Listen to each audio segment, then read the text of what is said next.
I want you to picture something for a moment. A quiet room, early in the morning, doing something small and ordinary, the kind of thing you've done 1,000 times without thinking about it. It's not dramatic. Nobody's crying. Nothing's on fire. There's no emergency to point to. It's just quiet. The kind of quiet that used to mean peace, and somewhere along the way started meaning something closer to absence. I want to pause here for just a second because I know some of what I've just described might be landing close to home for some of you, and I don't want to rush past it. If any part of this is resonating, take a moment, sit with it. There's no need to have an answer right now. But if you're the kind of person who finds these stories useful, who likes hearing how other people actually got through the parts of life that don't come with instructions, I'd really appreciate it if you hit subscribe before we go any further, because there's a lot more of this story left, and honestly, a lot more stories like it waiting after this one. It genuinely helps more than you'd think, not in some abstract algorithm sense, though sure, there's that too, but in a more direct way. It tells me these stories are actually reaching people, actually landing somewhere, and that keeps me motivated to keep telling them honestly instead of dressing them up. I'll be honest, when I first started sharing pieces of my own life like this, I wasn't sure anyone would care, wasn't sure a story about an ordinary person going through an ordinary hard stretch of life would be worth anyone's time when there's no shortage of louder, flashier things competing for attention out there. But it turns out a lot of people are quietly hungry for exactly this, not spectacle, just honesty, just someone willing to say the true, unglamorous parts of a hard chapter out loud instead of skipping straight to the tidy resolution. So, if that's what's kept you listening this far, subscribing is a small thing that means a lot, and it makes sure you don't miss where this story goes, or the ones that come after it. Alright, back to it, because there's a fair bit more to tell, and I don't want to leave you hanging on the part that comes next, which, honestly, is where things really started to shift.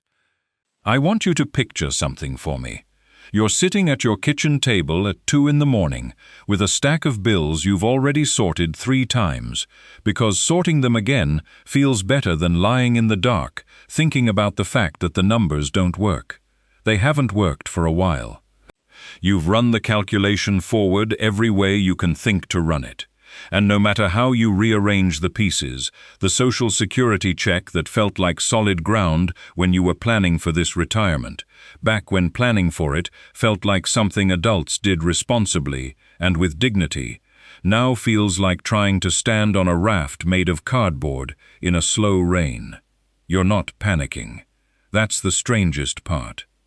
You're just sitting there, very quietly, watching the math refuse to cooperate.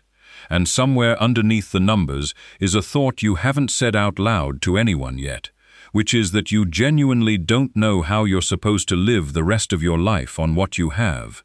Not in the country you were born in, not in the house you plan to grow old in, not without making cuts that stop feeling like sacrifices and start feeling like amputations.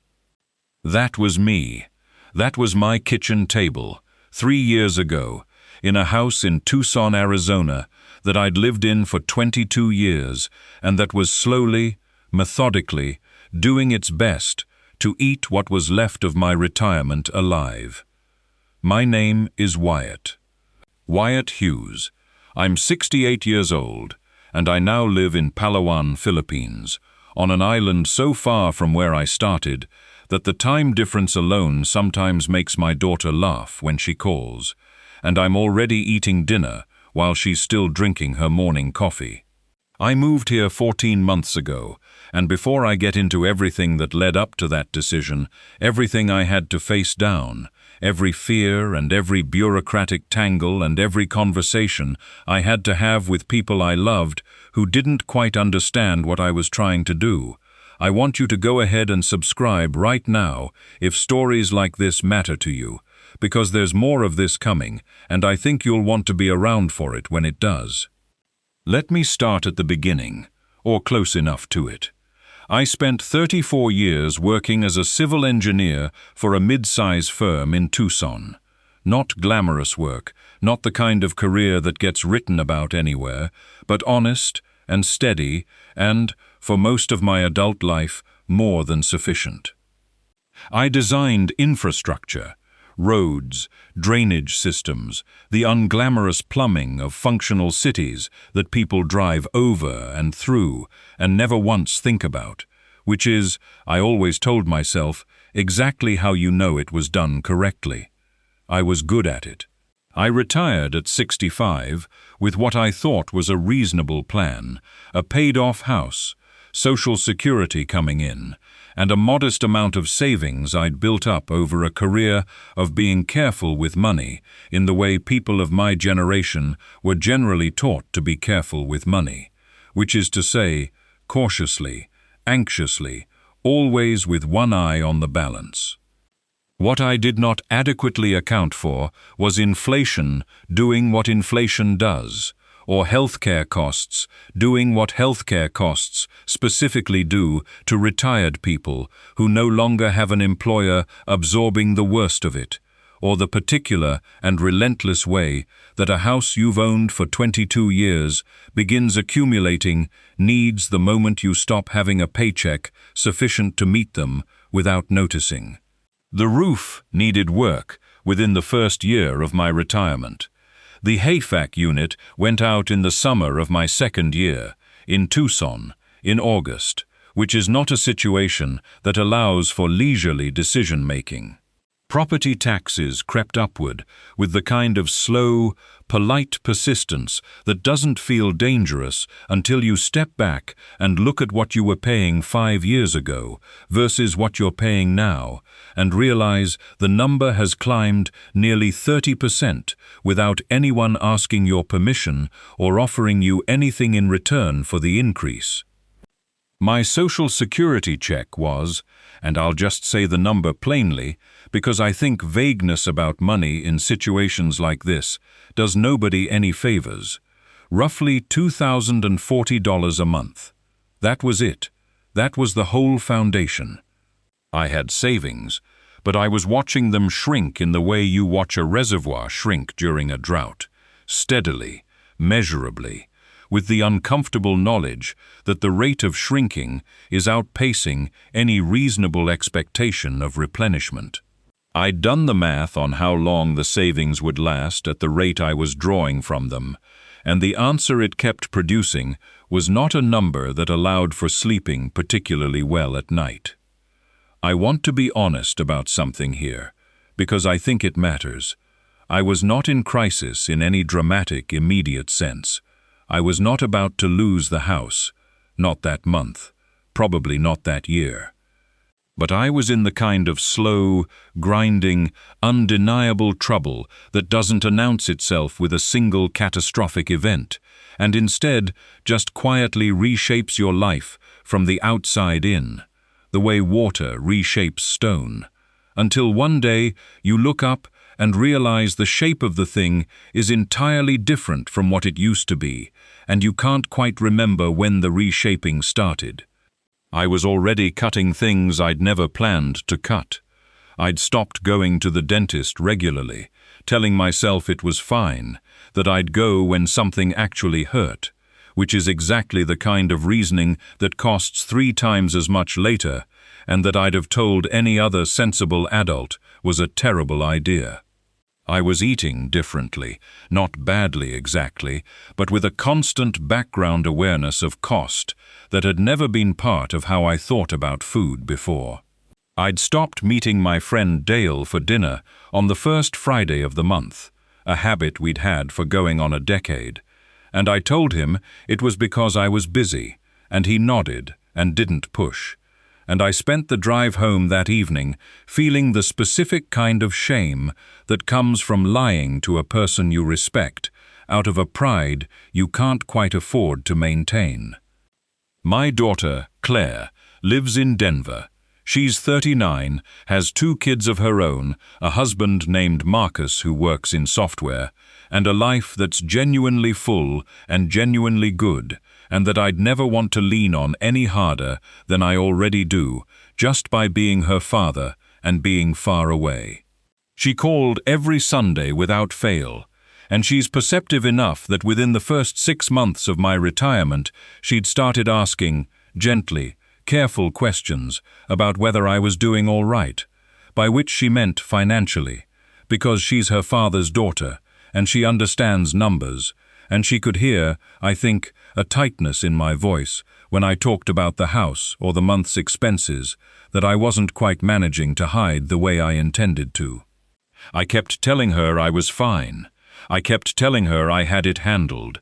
Both of those statements were versions of the truth bent far enough in the optimistic direction that they probably qualified as something else entirely.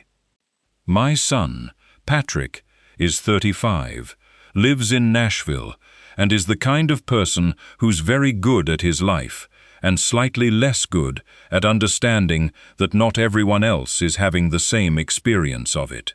He loves me. I don't doubt that for a second. But his financial reality is different enough from mine that conversations about money, when they happened at all, had a quality of talking across a gap neither of us quite knew how to bridge. He'd suggest things, investments I might look at, apps that helped manage budgeting, the possibility of picking up some part-time consulting work to supplement the income.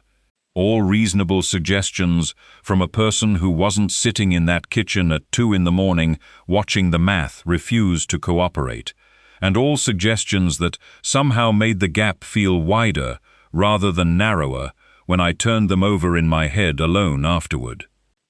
What actually started the whole thing, the real beginning of the road that ended with me standing on a beach in Palawan, looking out at water so clear you could see the bottom from 30 feet up, was a conversation I had with a man named Gene Hartley at a retirement seminar I attended on a Saturday morning, mostly because they advertised free coffee, and I was bored, and the coffee at home had started feeling like a small luxury I needed to justify. Gene was 71. He'd been a high school principal in Phoenix for most of his working life. He sat next to me during the seminar. We got to talking during the break, and somewhere in the conversation I mentioned, more honestly than I'd intended to, that I was finding the economics of retirement harder than I'd expected. He nodded slowly, like a man who'd already traveled a road you've just told him you're standing at the start of, and he said, "Have you ever considered not doing this here?" Just like that, not doing this here. As if the geographical location of one's retirement was a variable rather than a fixed fact. I told him I hadn't, not seriously, and he pulled out his phone and showed me photographs of a place called El Nido, in a province of the Philippines called Palawan, limestone cliffs rising out of turquoise water, like something designed by someone who had very strong opinions about beauty and the authority to act on them, and a small beachside town where he'd spent 6 weeks the previous year visiting a former colleague who'd retired there, and was, Gene said, living considerably better than either of us on a fixed income in Arizona. I went home that afternoon and did something I'd been too tired and too ground down to do in a long time, which was research something with real, genuine curiosity. I sat down at my kitchen table, not with a stack of bills this time, but with my laptop, and I started reading. What I found, in those first few hours, was both more promising and more complicated than I'd expected, which, in retrospect, was the accurate preview for everything that came next. The Philippines had a program called the Special Resident Retirees Visa, administered by something called the Philippine Retirement Authority, and it was specifically designed for foreign retirees looking to settle there long-term. It happened without much warning, the way these things usually do, a sudden and frightening development that arrived in the middle of an otherwise ordinary stretch of time and, for a while, threatened to undo a lot of the confidence I'd built up about the choice I'd made. I remember the specific fear underneath the physical fear, which was less about the immediate situation and more about a question I hadn't fully let myself sit with before that moment. What happens now? This far from the people and systems I used to be able to lean on without a second thought? That question turned out to have a better answer than I'd feared. Help arrived faster than I expected. Care turned out to be more capable and more affordable than the version of it I'd carried around in my head, built mostly out of second-hand worry rather than actual information. I came out the other side of it shaken but fine, and with something I hadn't expected to gain from a frightening experience, which was a much clearer, calmer sense of what would actually happen if something went wrong again, replacing an abstract fear with concrete, reassuring knowledge. I think that's an underrated gift, honestly, the kind you only get by going through the hard version of a question instead of just wondering about it from a safe distance. I no longer had to imagine what an emergency would look like in this new life. I knew because I'd lived it, and the knowing turned out to be far less frightening than the not knowing had been. The requirements were tiered by age. For someone my age, 65 or older at the time, the required deposit was $10,000 placed in an authorized bank, with the option to eventually use that deposit for approved purposes like purchasing a condominium, paying tuition, or covering medical expenses. In exchange, you got a visa that didn't expire in the traditional sense, didn't require constant renewal trips out of the country, and came with various privileges, including duty-free importation of personal effects, and most practically, the ability to actually live there indefinitely, rather than bouncing in and out on tourist visas, the way some expats apparently managed before they fully committed. The cost of living numbers I kept encountering were, to put it plainly, staggering to me in the way that things are staggering when you've been quietly panicking about a budget for 2 years and someone suddenly shows you an arithmetic problem with a completely different set of numbers. Rental costs for a decent apartment in Puerto Princesa, Palawan's largest city and its capital, were running somewhere between 12 and 20,000 Philippine pesos a month, depending on size and location, which translated to roughly $215 to $360. A full meal at a local restaurant was frequently under $1.50. Utilities for a modest apartment were running expats somewhere between $30 and $60 a month. Healthcare costs at both public and private hospitals were a fraction of what I'd been quietly dreading every time I opened my Medicare supplemental coverage documentation and tried to calculate what a serious hospitalization might actually cost me out of pocket. I read until nearly midnight that first night.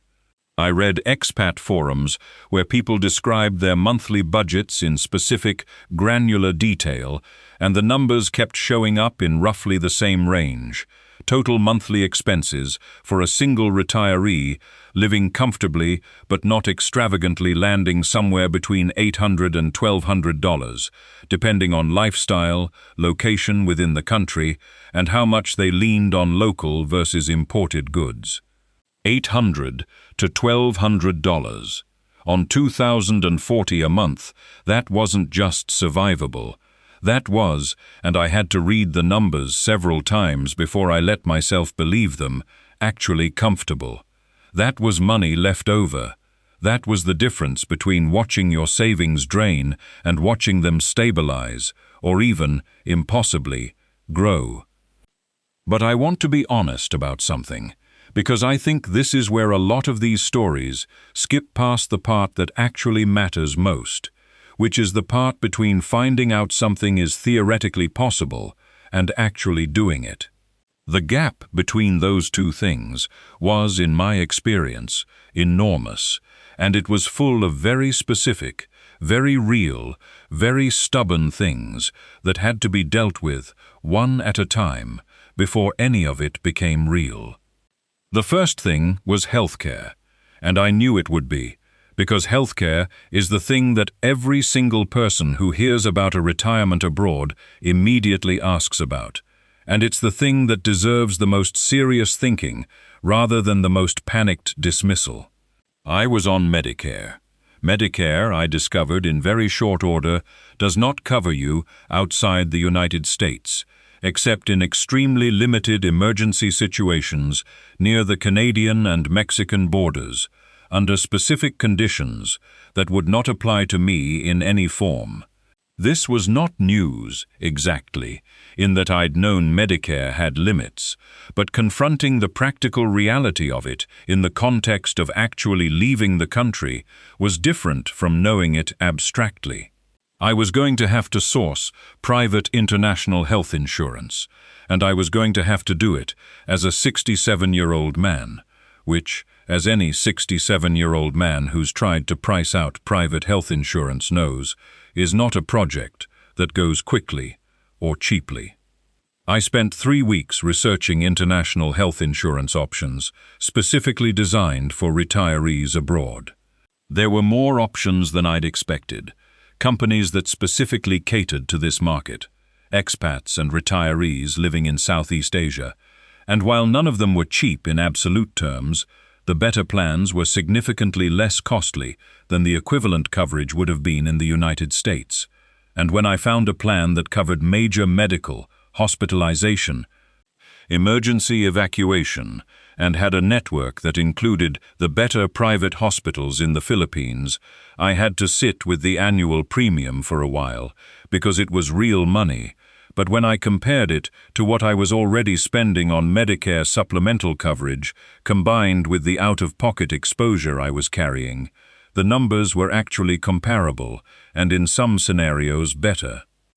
What nobody in any of the forums had quite prepared me for was how much paperwork was involved in getting the insurance actually set up, how many documents the insurance company wanted before they'd even give me a final quote. Health history going back years, physician statements, medication lists, documentation of every pre-existing condition stated in enough clinical detail that the application itself started to feel like something I should have hired someone to help me with. I have mild hypertension, managed with a single medication that costs me about $12 a month in the Philippines versus the $47 it was costing me in Arizona. I have the kind of knee that reminds me it's there when the weather changes. These things became items on forms, evaluated, risk-weighted, premium-adjusted, by people I never spoke to who were making decisions about my coverage from a spreadsheet somewhere. The process took longer than I wanted and was more exhausting than I'd budgeted emotionally for, but I got there. The second thing, and this one surprised me by being harder than I'd expected it to be, was dealing with my finances from a distance, not the money itself, but the infrastructure of it. Social Security, I was relieved to find, deposits internationally with no significant complications as long as you set up the correct banking arrangements. The Social Security Administration has a direct deposit arrangement that can work with certain international banks. But the cleaner solution for most expats, as I eventually discovered through enough forum reading to constitute a minor obsession, was maintaining a U.S. bank account, specifically one with no foreign transaction fees and no international ATM withdrawal fees, and using that as the bridge between the Social Security deposit and the actual cash I'd need, day to day. There are a handful of banks and credit unions that specifically cater to this kind of international lifestyle, and finding the right one took research, but wasn't ultimately the obstacle I'd feared. Taxes were another matter I had to understand correctly before I could feel confident about any of this. Americans are taxed on worldwide income regardless of where they live, which is one of only 2 countries in the world that does this, the other being Eritrea, a fact that stops feeling like trivia fairly quickly when it's your tax situation. I was going to need to continue filing U.S. taxes. I was going to need to report foreign bank accounts if they exceeded certain thresholds, under the requirements of what's called FBAR, the Foreign Bank Account Report. I was not going to suddenly be free of the IRS just because I was eating rice and fish on a beach 8,000 miles away. This was manageable, but it required me to find an accountant who specifically understood expat taxation, which is its own subspecialty, because a general tax preparer who's great at handling a normal US return may not be familiar with the foreign earned income exclusion or the specific reporting requirements that kick in when you're banking internationally. And the consequences of getting those things wrong are not consequences you want to encounter. I found an expat tax specialist through a forum recommendation, a woman who worked remotely and had been handling tax returns for American expats in Southeast Asia for over a decade.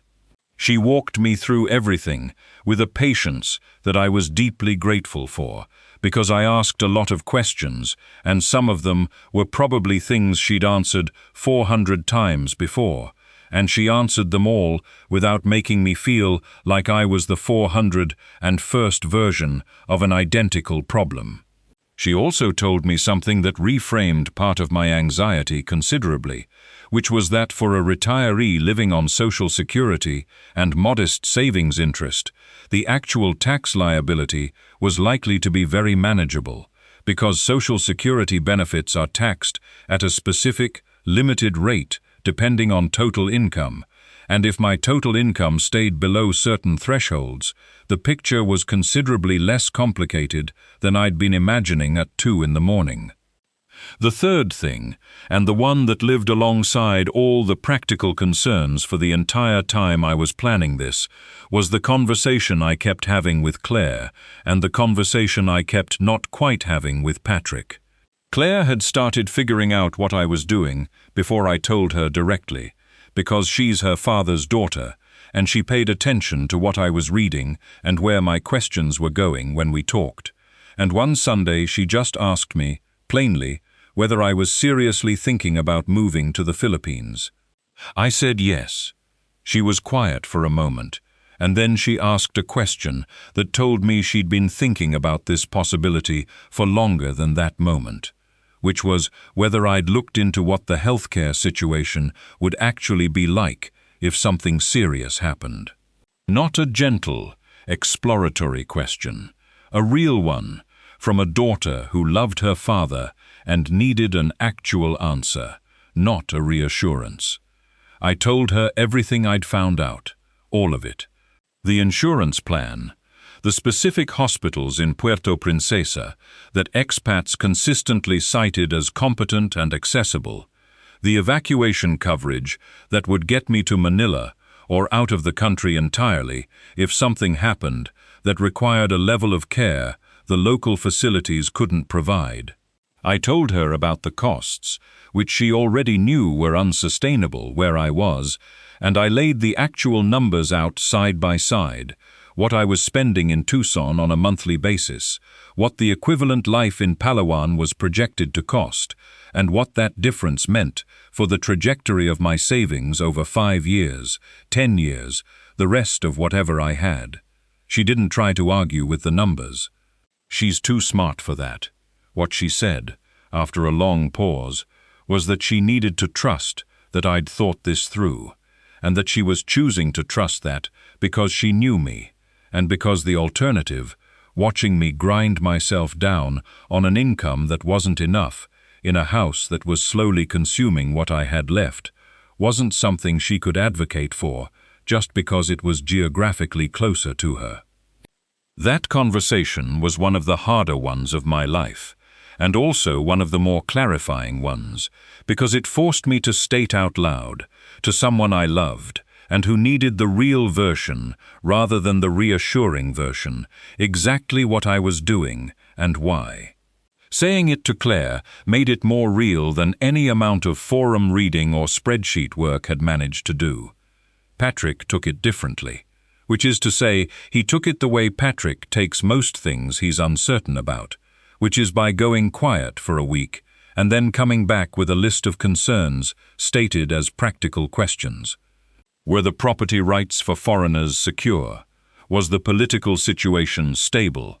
Had I actually been there in person, or was I making this decision based entirely on research from a laptop in Tucson? That last question was the fair one, and also the one that told me I needed to stop planning from a distance and actually go.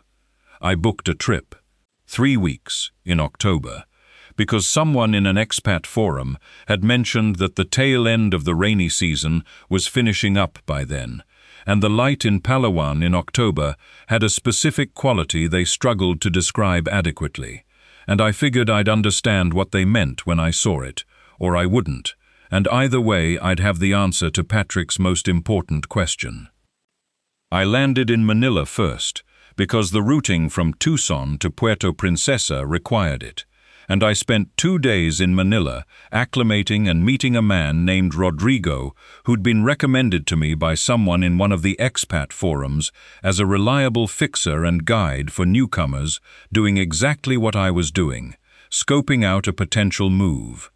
Rodrigo was 54, had spent 15 years working for a property management company that specifically handled rentals for foreign residents, and he had the specific quality I most needed in a guide for something like this, which was that he told me the truth about things without softening them for the sake of making me feel good about a decision I hadn't made yet. He told me which neighborhoods in Puerto Princesa had reliable water pressure, and which ones dealt with outages. He told me which property rental companies were trustworthy and which had a reputation for not returning deposits on technicalities. He told me that the internet speed, while improved significantly in recent years, was still inconsistent enough in some areas that if I planned to rely on video calls with family, I should be thinking carefully about where specifically within Puerto Princesa I settled.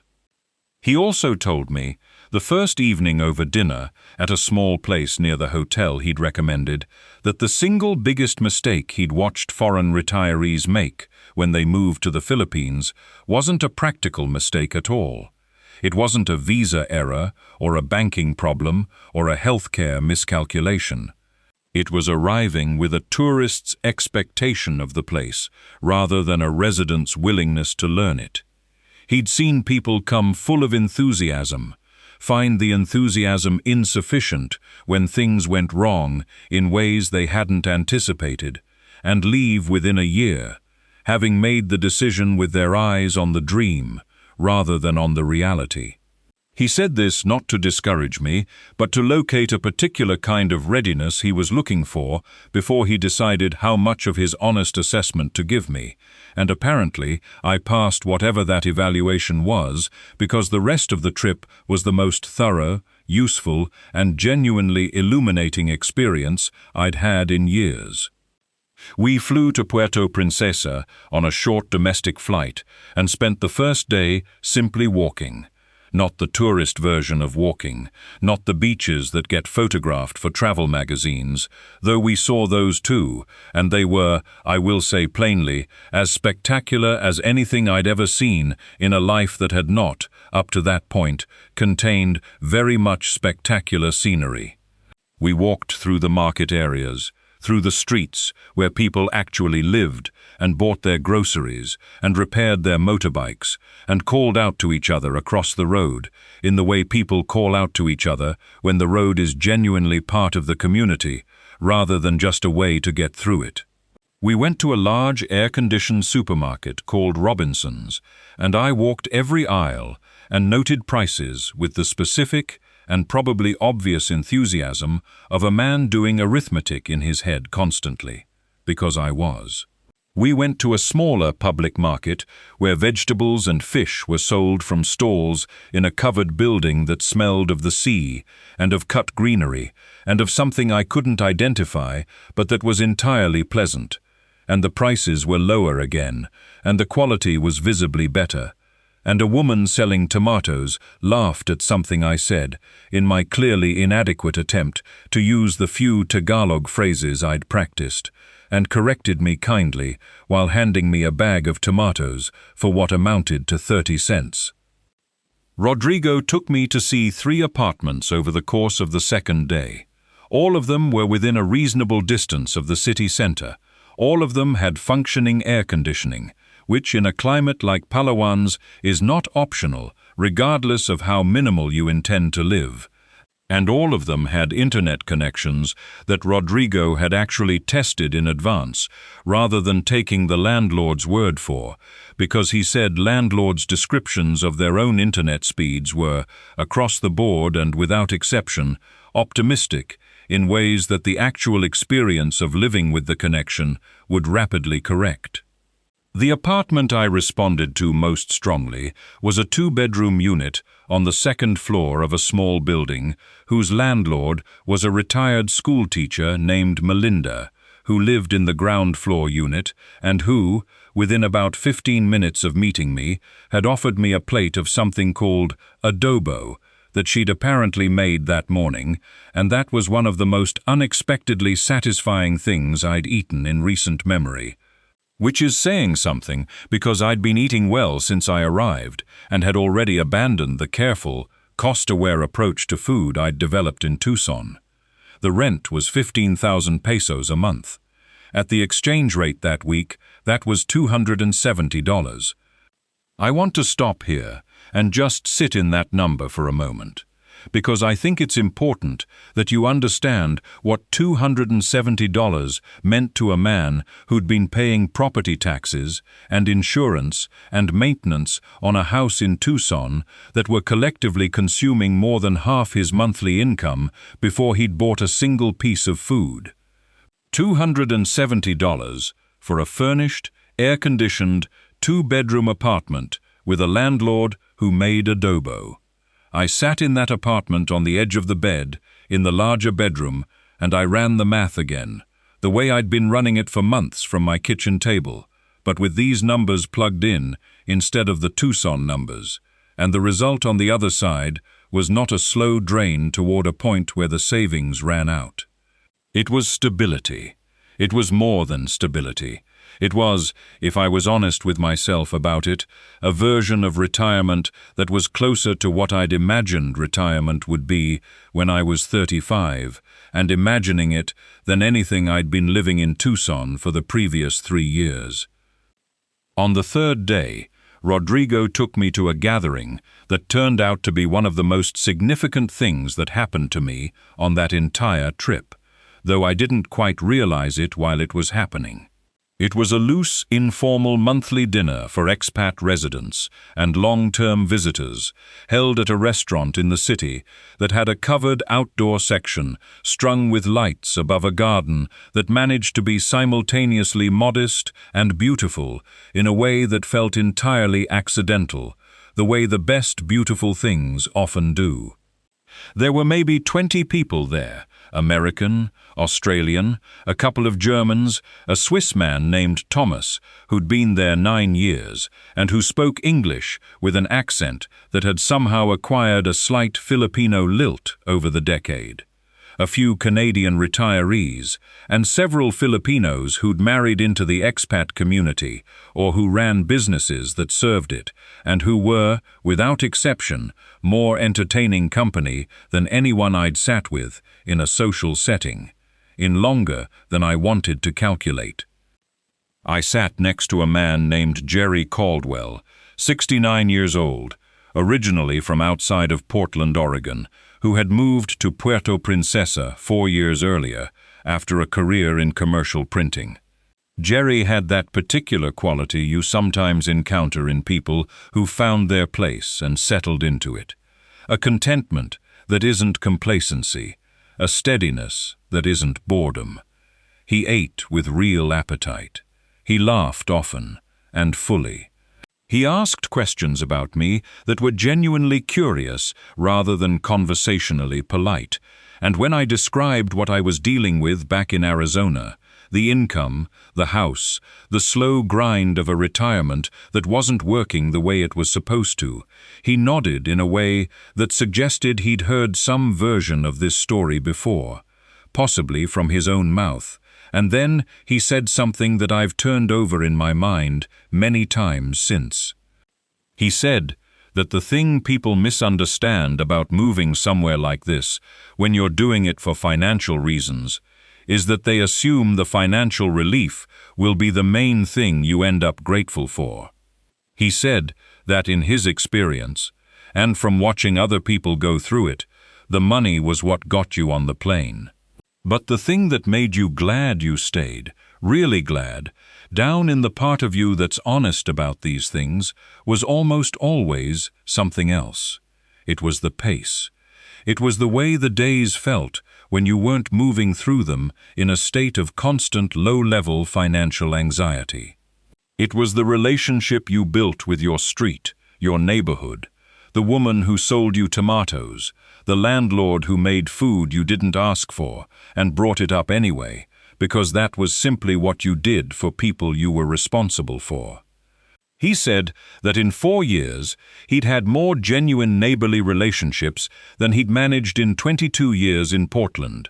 Not because Filipino people were some kind of fantasy version of human beings uncomplicated by reality. He was very clear about that. But because the pace and the culture and the structure of daily life here created more opportunities for those relationships to form and be tended than his life in Portland ever had. I flew back to Tucson with a decision not yet fully made, but sitting heavily in the made direction. The next 3 months were the most practically complicated of my adult life since my divorce, which was many years ago and which I won't go into in detail here, beyond saying it had given me some prior experience navigating the kind of situation where every system you've relied on has to be dismantled and rebuilt in a different configuration, where every system you've relied on has to be dismantled and rebuilt in a different configuration. So I had a house to sell. I had 22 years of accumulation to sort through and distribute, and in some cases, simply acknowledge and let go of. I had accounts to restructure, arrangements to make, a visa process to navigate, and several very important conversations to have with my children about what I was doing and why, in terms specific enough that neither of them could talk me out of it, with a question I hadn't already found the answer to. The house went on the market in January. The Tucson real estate market being what it was, I had 3 offers within 10 days, which was both a relief and its own specific form of grief. Because a house selling that quickly means the departure date suddenly has real gravity, and the 1,000 small things you've been planning to deal with before you leave become the 1,000 things you have to deal with right now. I spent a week doing nothing but opening drawers and cabinets and making decisions about objects that had been sitting in the same place so long they'd stopped registering as objects and had become simply part of the texture of the life lived around them. A coffee mug I'd had since my late 20s. A box of tools I'd accumulated across 2 decades of homeownership, most of which I hadn't touched in years, but which I also couldn't quite picture someone else owning. A shelf of books I'd been meaning to read for so long that the intention to read them had become its own kind of companionship. I kept almost nothing. Less than I expected to, and more than I expected to let go of without feeling worse about it. I kept 3 boxes of things that mattered specifically and irreplaceably to me. Photographs, a few books, the particular mug, some tools small enough to pack and functional enough to justify packing. Everything else went to my daughter or my son, or to neighbors, or to donation.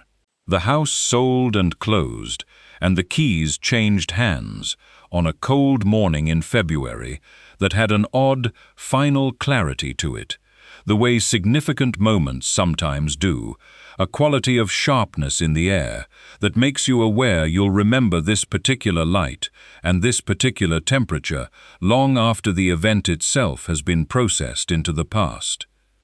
I want to tell you about the survey process specifically, because I think it's the thing people are most uncertain about and most likely to find overwhelming in the research phase, which then becomes a reason they delay or abandon the idea entirely, and I'd like to reduce the amount of that happening if I can. The Special Resident Retirees Visa is administered by the Philippine Retirement Authority, which has offices in the Philippines and also has accredited representatives in several countries, including the United States. The basic process for someone my age involved submitting a formal application with a set of required documents: a valid passport with sufficient remaining validity, a birth certificate, proof of the required deposit in an accredited bank, a police clearance from my home country, a medical certificate, and several photographs. The deposit requirement for my age bracket was $10,000 deposited in a PRA-accredited bank in the Philippines, and this deposit is not a fee, it's a deposit, meaning it remains in your name and can eventually be used for approved purposes, though it does need to stay in the account for the duration of your residency. The part nobody adequately explained to me before I started was the sequencing. You can't complete some steps until you're physically in the Philippines, which means you do a portion of the documentation work from home in the US, arrive on a tourist visa, then complete the remainder of the process and formalize the residency from within the country.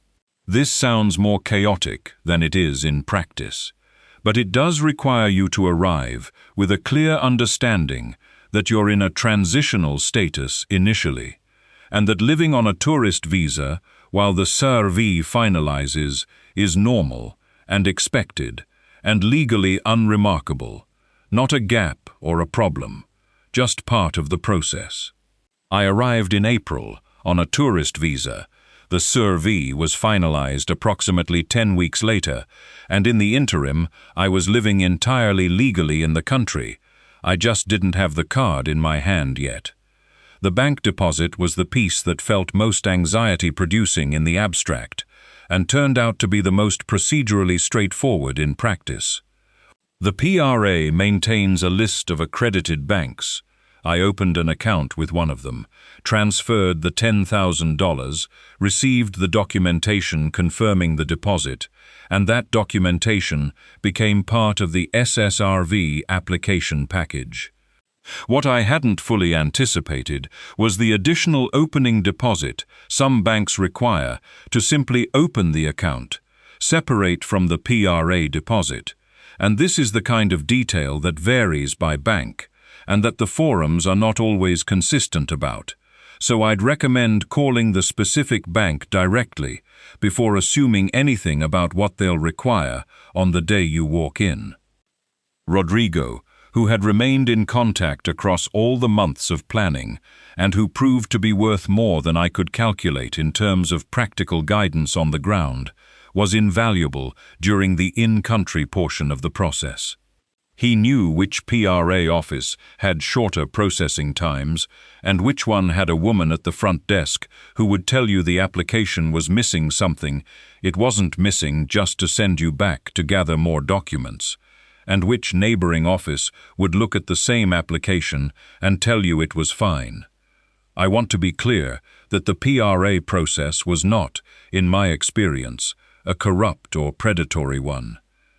It was a bureaucratic one, with the attendant qualities of bureaucratic processes everywhere: inconsistency between offices, occasional requests for documents you'd have sworn weren't on the original list, the specific joy of being told to come back on a day that turns out to be a national holiday, that particular kind of thing.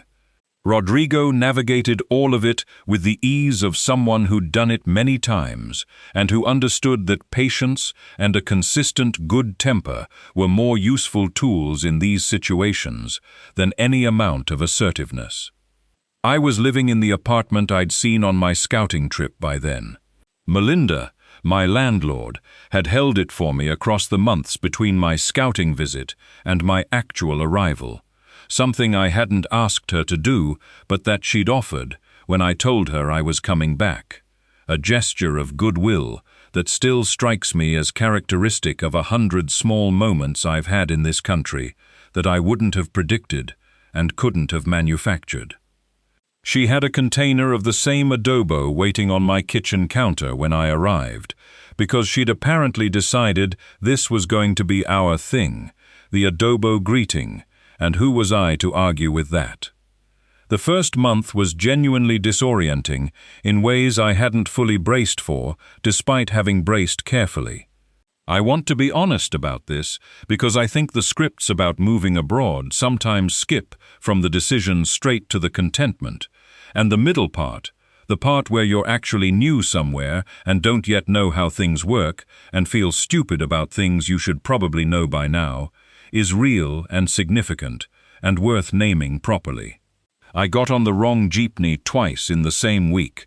I bought something at a market stall and overpaid so obviously that the woman selling to me corrected me herself and handed back the difference, which was both mortifying and one of the kinder things a stranger had done for me in recent memory. I spent an entire afternoon trying to find the correct government office to handle a specific document, and managed to visit 3 different offices, each of which sent me to the next one, in a circle that I only recognized as a circle when I arrived back at the first office, and the woman at the desk recognized me and, to her credit, didn't laugh outright, but also didn't entirely conceal the smile. What got me through the disorientation was not any particular resilience on my part, but the specific texture of the place itself. Puerto Princesa is a city of somewhere around 300,000 people, large enough to have everything you need, and small enough that the same faces appear regularly enough that you start to become part of the landscape, rather than just a visitor to it. Within my first month, the man at the small sari-sari store near my building knew my face and had a rough sense of what I usually bought. Within 6 weeks, the woman at the tricycle stop I used most often knew roughly where I was going by the time of day. These things sound small, and they are small, and they are also, in aggregate, the exact thing that makes a place feel like yours, rather than like somewhere you're visiting and will eventually leave. My monthly expenses settled, over the course of those first few months, into a pattern I could track with some confidence. Rent was the $270 I'd agreed on with Melinda. Utilities, which in Palawan included electricity, water, and internet, averaged out to about $55 a month, with electricity being the dominant cost, because air conditioning in a tropical climate is not a luxury you can philosophize your way out of, regardless of how minimalist your intentions. Food was, and this is still the number that occasionally makes me want to call someone in Arizona just to read it to them, somewhere between $100 and $130 a month, and I was eating very well. Not austere, not deprivation mode eating, but genuinely well. Fresh fish, vegetables from the market, rice prepared in ways I've since become considerably more skilled at myself, and occasional meals at local restaurants where a full dinner cost me less than $2. My international health insurance premium, annualized and divided by 12, added about $140 per month to the budget. Everything else, personal items, occasional transport, the things that don't fit neatly into a category, ran me another $60 to $80 on a typical month. The total, on a month where nothing unusual happened, was landing between $625 and $685. On my $2,040 Social Security income, that left me with $1,355 to $1,415 at the end of each month before I'd touched a cent of savings. I want you to understand what that meant. For the first time since I retired, I was not drawing down my savings. I was letting them sit. I was, in fact, adding to them. These days, for the first time in longer than I'd like to admit, I wake up most mornings already thinking about the day ahead instead of just enduring it, already running through before my feet even hit the floor, whatever small thing needs doing, whoever's expecting to see me, whatever ordinary plan the day already has in motion, whether I have much of an opinion about it or not. I don't say that to suggest everything is perfect now, because it isn't, and I don't think any honest version of a story like this should pretend otherwise. There are still hard days. There's still an ache that never fully closes, and I've come to accept that it probably never will, and that this is all right, that it doesn't need fixing the way I once assumed it did. But underneath that ache, there's also now a real and steady pull toward tomorrow, something I'd lost for a long stretch of time and genuinely wasn't sure I'd get back. I did get it back, though, not all at once, and not because of any single dramatic decision, but because of a long accumulation of small, deliberate choices, each one modest on its own, that eventually added up to an entirely different life than the one I'd been quietly drowning in before.